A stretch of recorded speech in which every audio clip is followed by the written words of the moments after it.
What's up, y'all? Gerald here, creator of Gospel Chops and your host for this YouTube channel, back with another video. Now, if you're familiar with the rap scene in Florida, specifically St. Petersburg, then you've heard about a brother by the name of Rod Wave. Till recently, I hadn't heard of him at all, but after doing a little research, seems like this brother's pretty talented and I can understand why he has a large and growing following. He mixes R&B with hip hop. He's definitely musically inclined, but seems like this brother has fallen on some bad luck that might be of his own making, y'all. We are almost 1 week from Resurrection Sunday, and I just don't know why some of these young folks can't keep themselves out of trouble, y'all. Rod Wave and some of the homies, it appears, were at a bar on Resurrection Sunday. Maybe a little club situation where there was some gunplay. Folks start busting. Crazy footage. You see shots being fired by several individuals. According to the police, they didn't hit nobody that they were aiming at. I tell y'all, these young dudes can't shoot. They don't spend no time at the range. Most of their guns are illegal. These are the consequences of criminality in the hood. Y'all, if you're not familiar with Rod Wave, let's see what Wikipedia has to say about this young brother. Rodarius Marcel Green, born August 27, 1998, known professionally as Rod Wave, is an American rapper, singer, and songwriter. Signed to Alamo Records, Green is known for his strong voice and incorporation of hip-hop and R&B, having been recognized as a pioneer of soul trap. Okay, some subcategory of rap music. But I can understand, based on his sound, why he has a growing following. It's been reported that he can sell out stadiums and command up to $400,000 per show. Y'all, this is a growing up-and-coming artist who started out independently with mixtapes and quickly gained traction. But here we are, where this man is facing some serious charges, even though he may not be the trigger man. It's now being reported that the police arrested him erroneously and have since let him go. But it seems to be that they're building a stronger, bigger case that they're going to drop on his head. Anybody ever heard of RICO?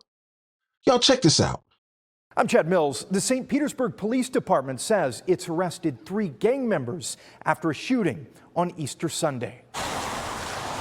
A shooting on Easter Sunday outside a St. Pete bar that police say injured 4 innocent people. We're very fortunate that no one was killed. But police say the shooting is now helping them dismantle a local gang. We put a group away this week, and if anybody else think they're going to try to do this, we'll put another group away. The shooting happened outside the Sonic Sports Bar and Lounge. Police say a beef between one man and 4 others caused the violence. The intended targets, we don't believe, were even the ones that were injured.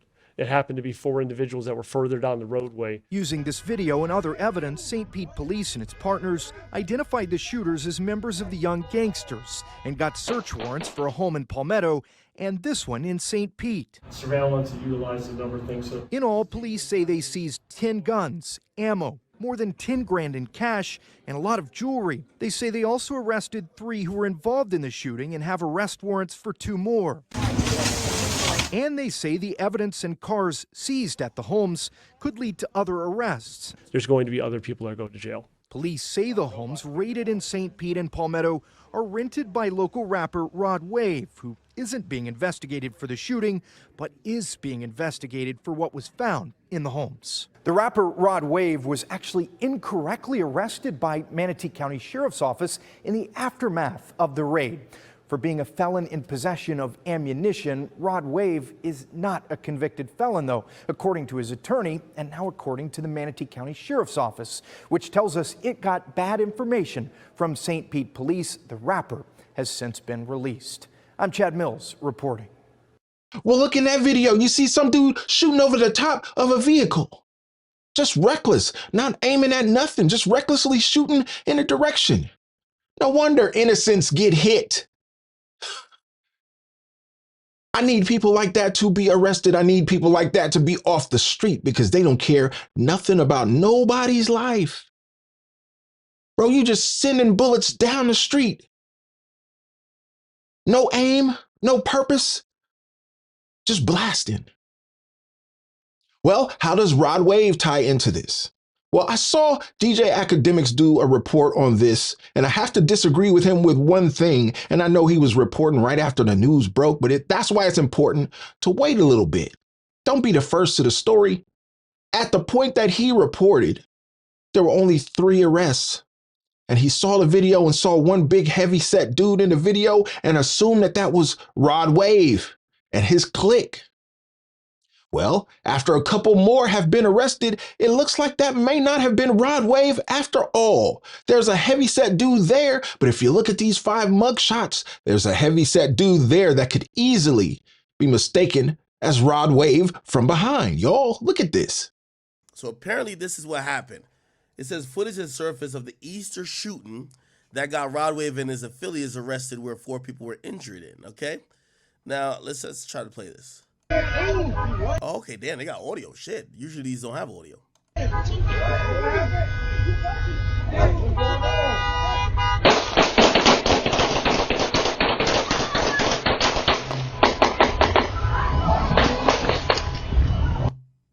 Nigga, what the fuck?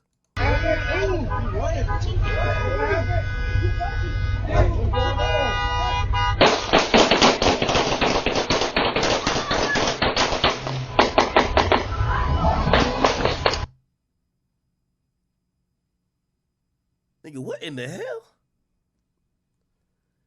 Nigga, this is some Florida shit. Yo, these niggas walked up. Yo, these niggas walked up like a 2000s boy band. And then just start letting off. Look. Look. The way this nigga was walking, nigga, I thought this nigga was on some, you know what I mean? This nigga was switching his hips and shit. Nigga went from switching his hips to pulling out a switch. What the hell? You can see he started letting off. This guy started letting off here. This gotta be a fake video. Ain't no way this is a real video. This gotta be a fake. The crazy thing, they said this nigga is Rod Wave right here. The only way you could identify Rod Wave is just because he's fat as hell. Yo, I ain't gonna lie to you. It gotta suck. Listen, this is another reason I couldn't be a criminal. Nigga, if I'm fatter than the rest of the people who are criminals with me, nigga, you're easily pointed out. Everybody's skinny, you the only fat nigga. Nigga, you look like a wide load. Everybody else just looks skinny. Hell no, I'm good.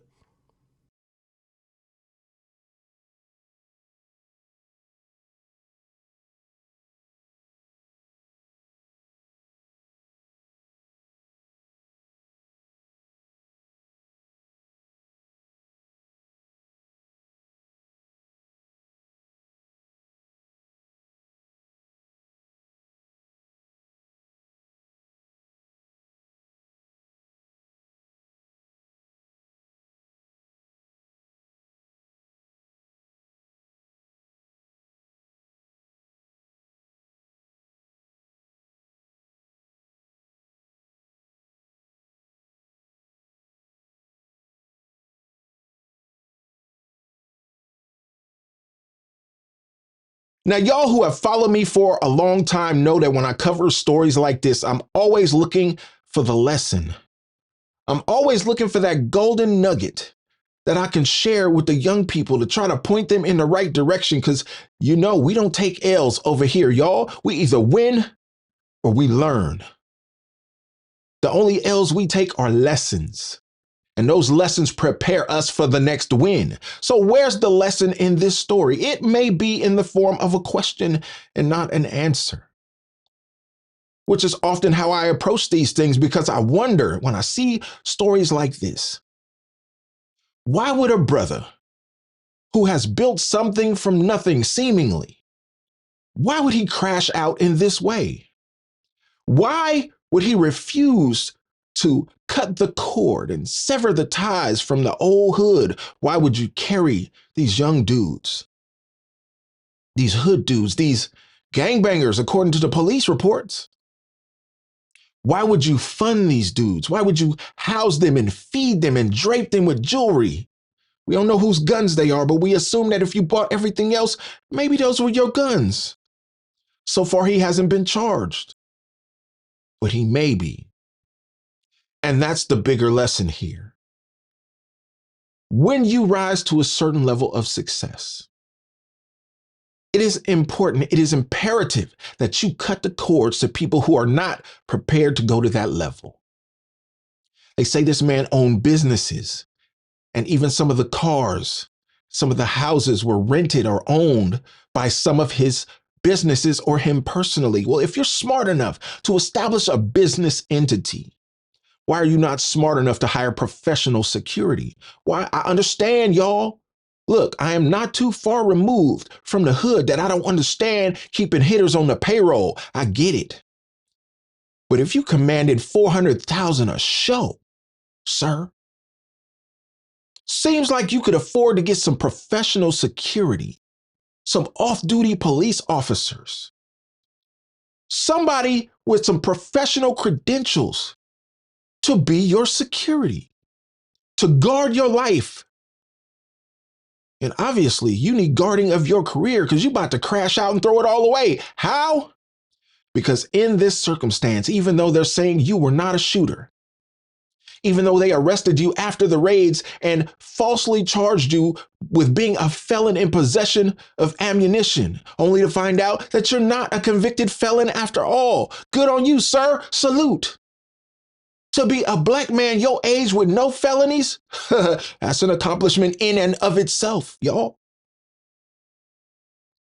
But what he faces, and this is what I agree with academics on, you face a RICO situation, a conspiracy situation, where if all of these dudes who were arrested are part of a criminal organization and they can establish that you were funding that organization and that criminal activity, boy, that's a RICO all day. And as it looks, initially, looks like you were funding their housing, funding their food, funding their guns, funding their jewelry. And when it turned out that you may have had some beef, or somebody associated with you may have had some beef, man, they're going to try to say that you are the kingpin of this gang and you gave the word. You gave the green light to send some bullets downhill. They did what you said. Matter of fact, they always do what you say. They're a known gang in St. Pete. According to the police, they're known to be running drugs. Well, who's funding that drug operation? Could it be the same person who's funding the cars, who's funding the jewelry, who's funding the guns, who's funding the rental houses? The same person who's keeping them afloat? Yeah. The lesson is, if you manage to build some kind of success, some level of success in your life and get it out the mud, knowing how hard it is for a young brother to get it out the mud with nothing and build something, there comes a level of that success. And it should be as early as possible because we know that most folks ain't built for success. That's why most folks don't achieve it. But if you can manage to put yourself on an upward trajectory of success, man, you got to cut the cord and let the homies go. Because as you can see, these homies is willing to crash out. Now, I could understand if you were in California, in my state, where you could commit a crime like this with no cash bail and be out tomorrow. Or New York State, no cash bail, commit a crime like this, you back out on the street on your own recognizance. But this is Florida. Well, we know it's a red state. We know police ain't playing. And you still got brothers willing to crash out like this? Willing to spend a chunk of their life in prison. And for what? Because somebody looked at you funny? Because somebody stepped on your Air Force Ones or your J's? And you just gonna crash out and give up years of your life? This is gonna be bad, chat. Actually, a fifth subject. This is going to be bad. He walked up with them. He didn't fire, so they can't charge him initially. But he's going to be looking at a RICO charge. He's going to be looking at a RICO charge. I'm going to tell you why. They're going to believe that the way he even moved in that situation, he's operating like a mob boss. People were shot on Sunday. He's operating like a mob boss. Hey, I got my shooters. I'm the boss. I tell them they do it, but I don't got no gun in my hand, so you can't charge me. You charge them. I pay for the lawyers, blah, blah, blah. We make witness disappear. They're going to beat the case. The way how the feds or the way how local government get away with that, get around that, they hit people with RICO charges. A word? Cool. So y'all are a gang. We're going to go get y'all. Rod Wave, be very careful. I'm going to tell you another thing. The news just pointed it out. They arrested these guys, which means they probably did search warrants or raided their houses. And when they raided their houses, they found a lot of jewelry that seemingly you bought. That seemingly maybe you're financing this shit. And when people are proven RICO charges, all they got to do is prove that you're in a position of power. You call the shots. Secondly, they got to prove that you're financing this whole situation. And thirdly, they got to prove that there's actually crimes being committed, and there's clearly a crime that got committed on camera. So let's just hear this part again. So Rod Wave, you need to chill out and fix up, because you might not got arrested, but you probably now got the attention because this is being covered on the news. This is a RICO. That's how RICOs are. Attorney for rapper Rod Wave is speaking out for the first time after the St. Pete musician was falsely arrested during a police investigation of a weekend shooting. And tonight, he is speaking with 10 Tampa Bay as police announced 2 more arrests in this case. The 5 people that you'll see right here on your screen, they are now facing charges connected to the shooting outside of the Sonic Sports Bar and Lounge on 49th Street South Sunday night. 4 people were hurt but are expected to recover. Police say the shooters are connected to a violent group that's known for drug trafficking and other shootings in the area.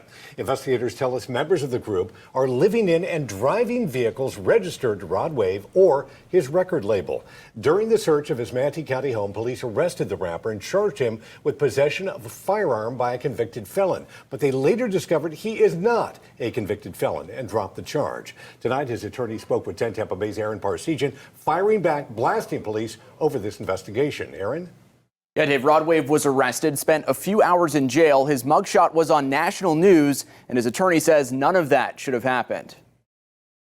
It's disappointing that a police officer wouldn't do a better job of doing their homework before they put handcuffs on somebody and take them to jail. Mark Rankin says it blankly. His client, Rod Wave, was wrongfully arrested when police took him into custody on charges of being a felon in possession of ammunition. That charge was completely unfounded. It was based solely upon the sworn statement of a law enforcement officer who told a judge that he was in possession of ammunition, which was not true, and that he was a prior felon, which was not true. In fact, he's never been convicted of any felony. A spokesperson for the St. Pete Police Department says it was determined after the artist's arrest the charge was inaccurate and he was released. They add they are conducting an internal review of the employee who made the mistake. Either they didn't do their job by looking and making sure he was a convicted felon, or they knew that he was not a convicted felon and went forward with the case anyway. And I hope that it wasn't the second one. This all stems from 2 search warrants executed at homes Rod Wave rents in Pinellas and Manatee counties, tied to an investigation into this St. Pete shooting where 4 people were injured. Police say they seized weapons, money, and arrested the 3 men involved at a home where Rod Wave also was. Detectives say they are part of a violent group known as YG, or Young Gangsters. Rod Wave has not been charged in connection to the shooting, and Rankin denies his client has any gang ties. All I can say is that Rod Wave is not affiliated with any gang or any gangs. I can't comment on anything else that the police department's talking about except for what they arrested him for, which obviously even the state and the judge immediately realized that he was not guilty. Aaron, police are maintaining Rod Wave has a connection to the suspects that they arrested. Yeah, they said those men have been living in homes and driving in vehicles registered in Rod Wave or his record label's names. They also add this is still an active investigation. They'll be continuing to do some work here. Y'all, this is sad. It's pathetic. And yet we have so many brothers who meet this same tragic end of their freedom in the same tragic way, day after day, city after city, hood after hood. If there is a lesson in this, let it be that you don't crash out in the same way, that you look at what Rod Wave may be going through from this point forward and you take note. Because if they hit him with a RICO and they prove that he was funding the criminal activity of these young dudes, if they get one of these dudes, one of these weaklings to flip on him and become state's evidence, man, it may be a wrap for this brother. Just as his career was really taking off to the next level, but he kept these young dudes, these weights around his neck like an albatross, couldn't let them go, couldn't cut them loose. And here we are. Y'all, what do you think about Rod Wave and what he may be facing in the future? Let me know. I'd love to know what you think about these L's we take. Lessons. Y'all like the video? Subscribe to the channel and share the video so we can get more people involved in the conversation, y'all. And like I always say, always remember and never forget, without the gospel, it's just chops. Until next time, peace.